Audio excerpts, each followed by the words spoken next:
What do you think? I believe that with the Enzo Ferrari, we have accomplished our goals.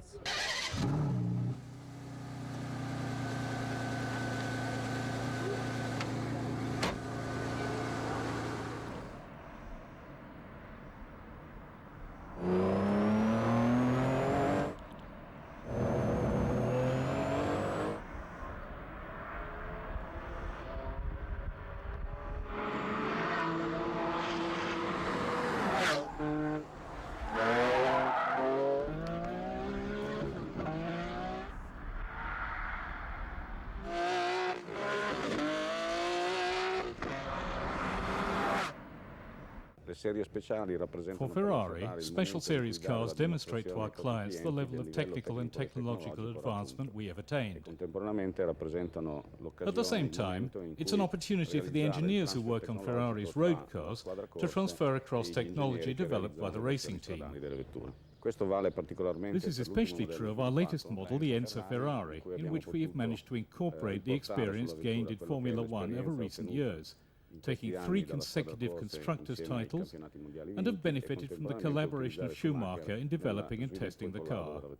Okay, so you would like to have everything on the left? Yeah, because you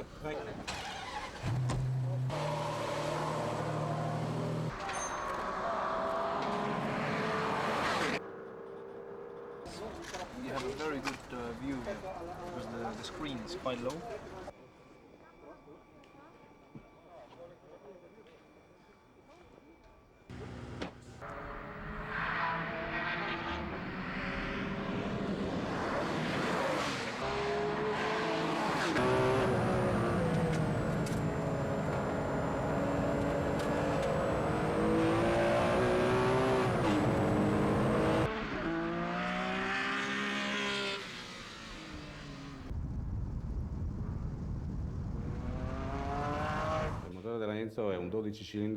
The Enzo features an all-new 12-cylinder engine. What we're talking about is a Formula One engine, because it's in the field of engineering and aerodynamics that we have the maximum of technological transfer between Formula One and the industrial side.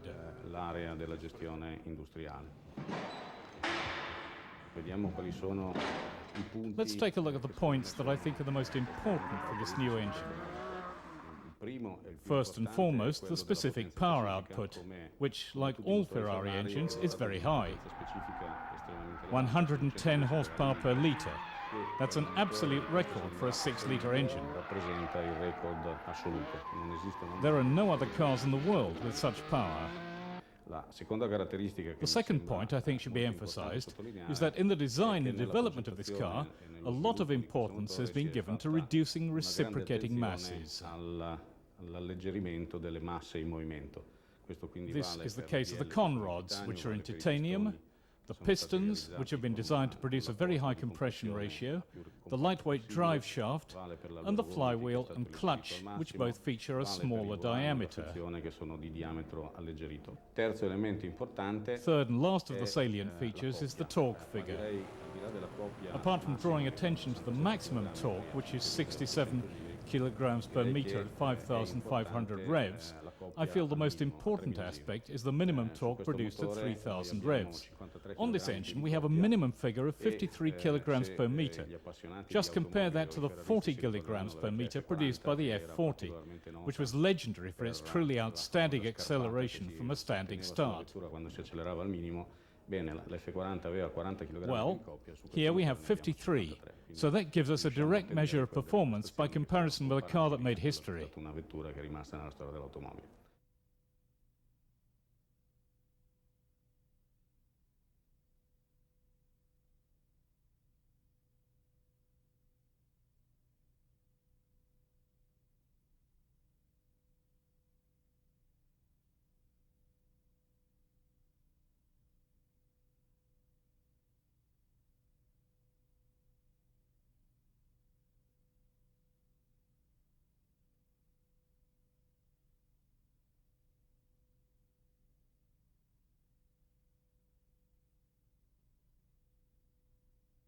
The results we achieved have also been made possible by exploiting the presence in the design team of suppliers dedicated to developing components that are essential to the car's performance. I refer to Brembo, who designed the carbon fibre brakes, Bridgestone, who developed specific tyres for the car, OMR, who were responsible for the pedals, and Marelli, who developed the electronic Formula One gear shift. Io vorrei vederlo un attimo col carbonio prima di prendere la decisione definitiva, anche provvisoriamente, soprattutto il dietro. Però questa parte qui non la possiamo... Vabbè, ok, carbonio, chiuso il ragionamento. Qui abbiamo pulsanti veri. Di serie io la voglio dare col tuo Ferrari, perché allora c'hai dello spazio vero. Io lo voglio... Sì. Sta venendo... Poche lettere c'ho in testa, quindi un nome breve. L'aerodinamica è uno dei contenuti fondamentali. The aerodynamics are essential in the design of this car. Thanks to assistance from the technicians from the racing division and the use of the racing team's wind tunnel, we've managed to give the car a very specific, very special layout.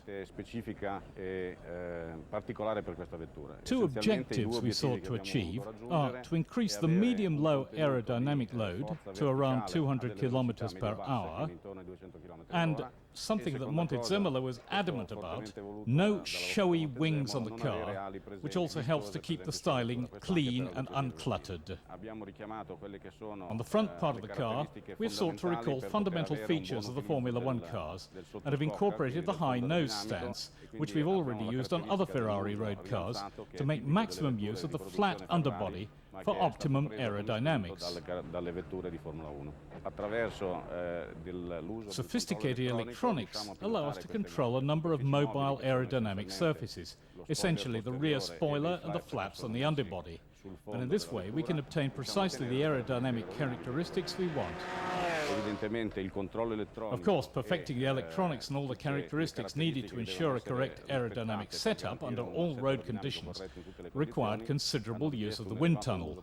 Indeed, we spent around 2,000, 3,000 hours on aerodynamic development alone.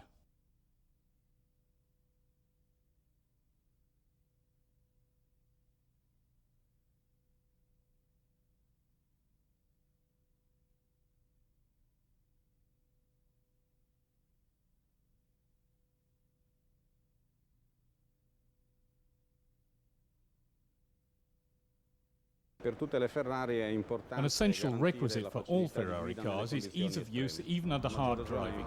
This is all the more important for the Enzo in view of its very high performance. To this end, two things must be ensured. The driver must be able to interact with the car easily, and the car must be able to tell the driver, as exactly as possible, what is happening. As in Formula One, the seat and pedals can be adjusted to suit the driver. Therefore, we provided for 16 seat configurations and 16 pedal positions, in such a way as to ensure perfect compatibility between the driver and the car. We were talking about the man-car interface, and in the context of this important aspect of ergonomics, the steering wheel plays a fundamental role. For example, look at how many controls are incorporated on the Formula One steering wheel, so that they can be operated by the driver to set up the car correctly. The same concept is applied to the Enzo, so the driver can select a number of settings via buttons on the wheel.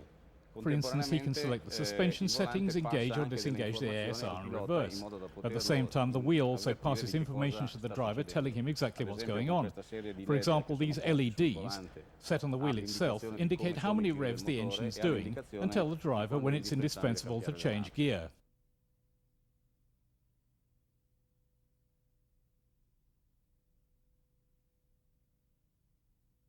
It really is an exceptional car.